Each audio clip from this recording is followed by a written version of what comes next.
নির্বাহী কমিটির প্রশিক্ষণ বিষয়ক সম্পাদক জননেতা এবি মোশাররফ হোসেন বক্তব্য পেশ করছেন। AB Mosharraf Hossain.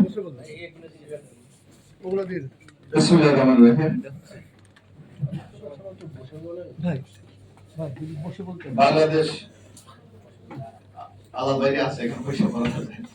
Bangladesh secretariat journal অ্যাসোসিয়েশনের আয়োজনে আজকে আলোচনা সভা সম্মানিত সভাপতি জনাব রিয়াজুর রহমান রিয়াজ আমাদের মাঝে প্রধান অতিথি হিসেবে উপস্থিত আছেন। বাংলাদেশের যুব সমাজের একজন আদর্শ নেতা, বাংলাদেশের যে কজন ভালো বক্তা আছে তার মধ্যে অন্যতম, বিএনপি চেয়ারপারসনের অন্যতম উপদেষ্টা, যুব দলের সাবেক সভাপতি সাধারণ সম্পাদক জনাব সৈয়দ মোয়াজ্জেম হোসেন আলাল। উপস্থিত আছেন 90-এর স্বৈরাচার বিরোধী আন্দোলনের সর্বদলীয় ছাত্র লীগের শীর্ষ নেতা ডাকসুর জিএস, বিএনপির যুগ্ম মহাসচিব জননেতা জনাব খায়রুল কবির খোকন। উপস্থিত আছেন সাবেক ছাত্র নেতা, ঢাকা কলেজের ভিপি, বিএনপির স্বেচ্ছাসেবক বিষয়ক সম্পাদক মীর শরাফত আলী শফু, খন্দকার মারুফ মোজাম্মেল সহ সম্মানিত নেতৃবৃন্দ এবং সেক্রেটারির সাধারণ সম্পাদক নিজামুদ্দিন দরবেশ সহ সাংবাদিক নেতৃবৃন্দ, আসসালামু আলাইকুম। আসলে আমি বেশ কথা বলতে পারবো না, ছাত্র দলের একটা সমাবেশ আছে, আমাদেরকে যেতে হবে খুব দ্রুত। আমি ধন্যবাদ জানাচ্ছি অ্যাসোসিয়েশনকে। আসলে গণতন্ত্রকে এগিয়ে নিয়ে যেতে হলে সাংবাদিকদের একটা পরোক্ষ ভূমিকা সবসময় ছিল, আগামী দিনও আমাদের থাকবে। অনেক সাংবাদিক বন্ধুরা বলেছেন অনেকে বিশ্বাসঘাতকতা করেছে, অনেকে বিগত ফ্যাসিস্ট সরকারের চামচাগিরি করেছে, কিন্তু আপনারা যে কয়জন গণতন্ত্রের জন্য শক্ত হয়ে রাজপথে দাঁড়িয়েছেন, ইনশাআল্লাহ বিজয় কিন্তু আপনাদেরই হয়েছে। সুতরাং কোন স্বৈরাচার, কোন ফ্যাসিস্ট কখনো কিন্তু টিকে থাকতে পারে না, এটা ইতিহাস সাক্ষী দেয়। আমার তো স্পষ্ট মনে আছে, আমি আলাল ভাই, আমরা তো টক শোতে যাই, বলতো হাসিনার পর কে বাংলাদেশ এতিম হয়ে যাবে বাংলাদেশ, কি মনে আছে না সাংবাদিক? ওনার পর নাকি বাংলাদেশ চালানোর মতো কোনো লোক নাই। মানে এমন একটা ন্যারেটিভ দাঁড় করাতে চেয়েছিলেন যে হাসিনা মনে হয় মহামানব, ওনার কোনো ধ্বংস নাই। ইনশাআল্লাহ টিকতে পেরেছে হাসিনা, কারণ হাসিনা যে অন্যায় করেছে, আমরাও যদি না পারতাম আন্দোলন সংগ্রাম করে, একটা সুপার পাওয়ার কিন্তু আছে মহান আল্লাহ, হাসিনা বাঁচতে পারত। কারণ উনি বাংলাদেশকে যে ক্ষতি করেছে, উনি বাংলাদেশের গণতন্ত্রকে ক্ষতি করেছে, উনি আমাদের ভোটের অধিকার কেড়ে নিয়েছে, উনি আমাদের মানব অধিকার কেড়ে নিয়েছে, উনি মানুষকে নির্বিচারে বিচার বহির্ভূত হত্যাকাণ্ড করেছে। অন্য কিছু দরকার নাই।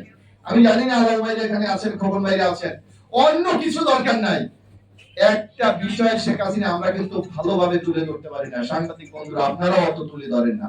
এই যে আয়নাগর, একটা সভ্য সমাজে একটা লোকের 6 বছর 7 বছর আপনি অন্ধকার একটা কুঠুরিতে রেখে দেবেন, এটা কোন বিচারে রাখতে পারবে? শুধু একটা বিষয় যদি শেখ হাসিনার বিচার হয়, অন্য কোনো কিছু আর দরকার হবে না আমাদের। কিন্তু এই বিষয়টা কিন্তু আমরা খুব একটা বেশি তুলে ধরছি। আর যারা এলাকায় ছিলেন, এর বেরোবার কেমন জানে, এদের মধ্যে একটা আতঙ্ক ভয় মানে এখনো কাজ করে, তারাও কিন্তু সেভাবে সোচ্চার হতে পারে না। আর আজকে আমি সাংবাদিক বন্ধুদেরকে ধন্যবাদ জানাই।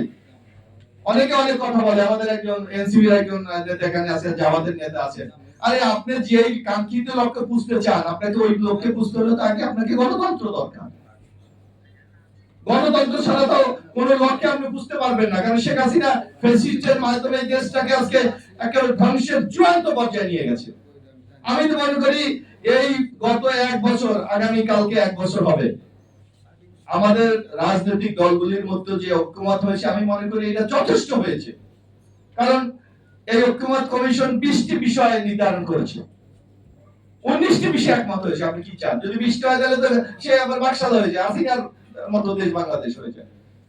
গণতন্ত্রই তো সকল মত পক্ষে এক জায়গায় এনে আমরা একটা সিদ্ধান্ত গ্রহণ করা, সেটাই তো গণতন্ত্রের সবচেয়ে বড় সৌন্দর্য, বড় শক্তি। আপনি যদি 100% গণমত, তাহলে এই আলোচনার কোনো দরকার ছিল না। ডক্টর ইউনূস সাহেব অরিজিনাল দিয়ে দিতেন, বলতেন আমি এই চাই, আপনারা এটা মেনে নেন। সুতরাং গণতন্ত্রে আলাপ আলোচনা, বিভিন্ন মতকে মূল্যায়ন দেওয়াই কিন্তু গণতন্ত্রের সবচেয়ে বড় সৌন্দর্য। এই জিনিসটা আমাদের মনে রাখতে হবে। আর আরেকটা জিনিস আমি প্রায় বলি একটা কথা, যে এই যে ঐক্যমত কমিশন যাই কিছু পাশ করুক না কেন, আগামীতে যারা ক্ষমতায় যাবে সংসদে এটাকে আইনে পরিণত করতে হবে। এই চ্যালেঞ্জটা কিন্তু আমাদের কাছে আছে।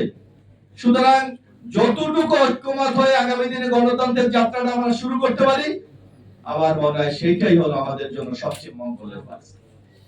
আজকে সাংবাদিক বন্ধুরা, সেই যাত্রাটাকে আপনারা আরো বেশি এগিয়ে নিয়ে যাবেন, এই ঐক্যকে আরো যাতে শক্তিশালী হয় সেই ব্যাপারে কাজ করবেন। তাহলেই মনে হয় আপনারা বা আমরা যে উদ্দেশ্য নিয়ে এই যে 24শে গণ অভ্যুত্থান আমরা করেছিলাম সেটা বাস্তবায়ন হবে।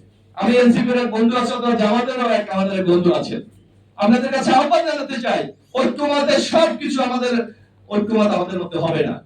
আগামীতে একটা নির্বাচন হবে, আপনারা জনগণের কাছে ম্যানিফেস্টোটা দেন, যে জনগণ যদি আপনাদেরকে রায় দেয় আপনারা আগামীতে রাষ্ট্র ক্ষমতায় গিয়ে সেটা বাস্তবায়ন করবেন। জনগণের হাতে আমরা কিছু ছেড়ে দিই, সবই যদি আলোচনার টেবিলে আমরা করি তাহলে জনগণের মূল্যটা কোথায়? এই এত রক্ত দিল, 2000 লোক রক্ত দিল, দীর্ঘ 17 বছর আন্দোলন করেছি, তার তো কোনো মূল্য থাকবে না। সুতরাং আমি আপনাদেরকে অনুরোধ জানাতে চাই, আগামী ম্যানিফেস্টোটা দেন, যদি এনসিপি ক্ষমতায় যায় আপনারা সংবিধান সৃষ্টি করবেন, এনসিপি যদি ক্ষমতায় যায় আপনারা সেকেন্ড রিপাবলিক করবেন, এনসিপি যদি ক্ষমতায় যায় আপনারা গণপরিষদ করবেন। ভাই এই চ্যালেঞ্জটা গ্রহণ করেন, জনগণের হাতে ছেড়ে দেন, তাহলে আমার মনে হয় গণতন্ত্রটা আরো বেশি শক্তিশালী হবে। আমি আর বেশি কথা বলবো না, সবাইকে ধন্যবাদ। শহীদ খালেদা জিয়া জিন্দাবাদ, তারেক রহমান জিন্দাবাদ। আজকে এই সেক্রেটারি